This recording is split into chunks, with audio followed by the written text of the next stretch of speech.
Hello, this is Katie, and today I've just got a really simple, elegant earring tutorial for you. So we're going to be utilising these hoops. So these are a solid hoop, so there's no join in them. You can get them from most sort of craft stores and things, but it's approximately 25 millimeters across, or around about an inch if you work in inches. So something like that. It doesn't have to be the exact same size, but so that we can also judge it so that whatever we hang inside will fit inside it. So that's one of the main components that we're going to be using. We're also going to need a head pin, so a standard head pin, a standard ear wire, or you could make your own. We're going to need for each earring you're going to need 4 jump rings, so they're approximately 3.5 millimeter ID, so ID means the inner diameter of those. We're also going to need a bead and a crimp cover, so those are both 3 millimeter sized. Right, let's just pop this together and I'll show you how simple it is to make these really pretty, really classy earrings. They've got a lot of movement as well.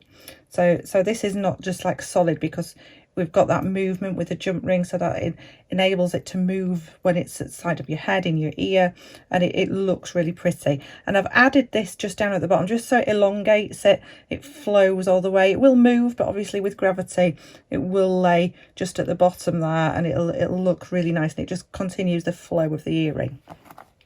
So the other thing that we're going to use is some nuggets, but you can use whatever you like. You can use beads, gemstones, whatever you like, it's absolutely fine. So, and the tools that we're going to be using are some chain nose pliers. So I'm going to use 2 pairs of chain nose pliers because we are opening and closing jump rings. Some flush cutters and a pair of round nose pliers to make our little wrapped loop. Okay, so first thing we're going to do is you can choose your gemstones. So what I did is I made these before just so that I can kind of judge them, so they're about the same size. So I put 3 nuggets on each of mine, but you can judge yours so that it hangs inside. So I've just pre-prepared this, and then the next thing I'm going to do is I'm going to add my jump rings to my main ring.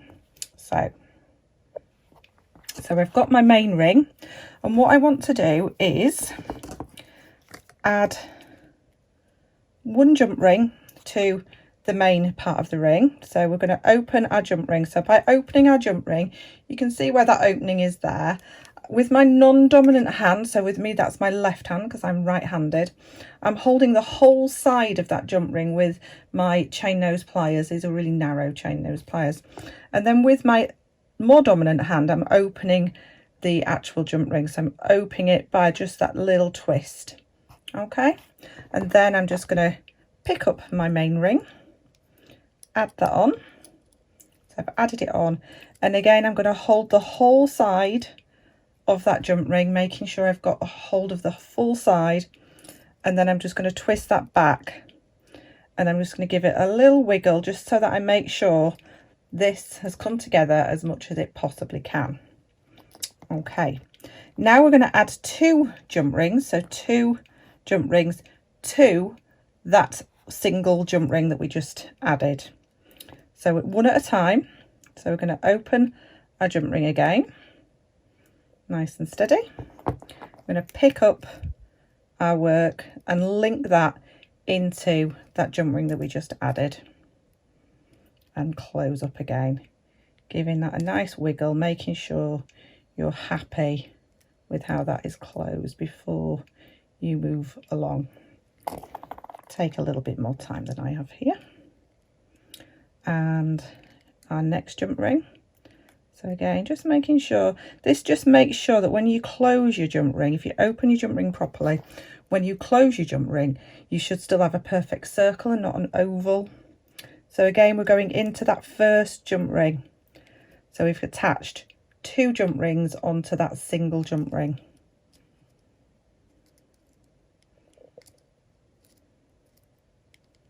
And close up again.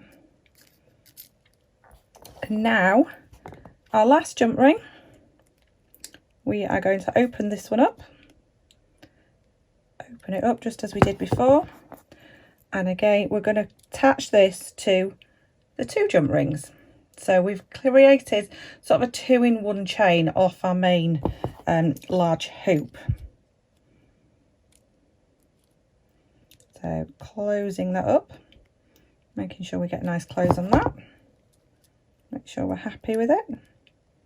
There we go. So I've just got this really tiny kind of piece of chain hanging off, but we want this to hang on the inside, but don't worry, gravity will sort that out for us. So we've got this prepared. The next thing we're going to do is look at our beads that are on our head pin. So it's just a standard head pin. This is flat headed. You can use anything you like. I've got my my bit of gemstone, my decoration, and then I'm going to add my bead on. So that's a 3mm bead, and we're going to do a wrapped loop. So I love doing wrapped loops. I actually have a full video just on wrap loop, which is really interesting if you want to perfect your wrap loop, but this is just a quick go through. So all I'm doing is I'm putting the tip of my chain nose pliers into where I want my little space for my wraps, and then I'm going to push the tail away. So that little space where I've just had my pliers is where wraps are going to go. I'm going to swap over to my round nose pliers and holding that on that angle that we just made, but on the length, I just want quite a small loop. You would do this in tandem, by the way. You would make them each stage at the same time so that you know that all your measurements are the same. So I've come all the way around and then gone all the way past, like so. So I've got that nice little loop there. And then I'm just going to hold on to that loop. So by holding on to that loop and putting my pliers all the way across, I'm retaining the size of the loop, the shape of the loop. And then I'm just going to start wrapping. Don't go too fast, nice and slow. And usually, once you get used to sort of the amount to leave, which explains more in my video, which I will link underneath this video in the description, you will have just enough room to pop 3 wraps around. And then we're going to snip off. So I'm snipping that off with the flush side of my pliers, so that's the flat side of my pliers closest to the work that I'm keeping, so we get a nice flat end. And then just that little tail, that very, very tiny little bit, just make sure, give that a little squish and tuck it in. Okay, so now we're going to reopen this last jump ring, this very last jump ring that we popped on, and we're going to add our little kind of charm, isn't it? So we're just going to add this on, popping that on that, and closing up our jump ring again, nicely closed. So now when we look at it, it's going to kind of like keep falling, but when we look at it this way, you can see where it's going to lie. So whatever bead you use, you just need to make sure it's not actually touching the other side. Now we're going to take our little crimp bead, and basically anywhere along, we're going to pop this onto our main ring. Now whatever hoop you're using, you want to make sure that this bead will flow quite nicely on it once it's closed. And then we're just going to nibble this closed around it. So it's just a crimp cover. So don't think that crimp covers or even crimp tubes have to be used for the same thing. So we want to close that around so that it will move. And then we want to turn this around so we've got everything facing the right way, like so.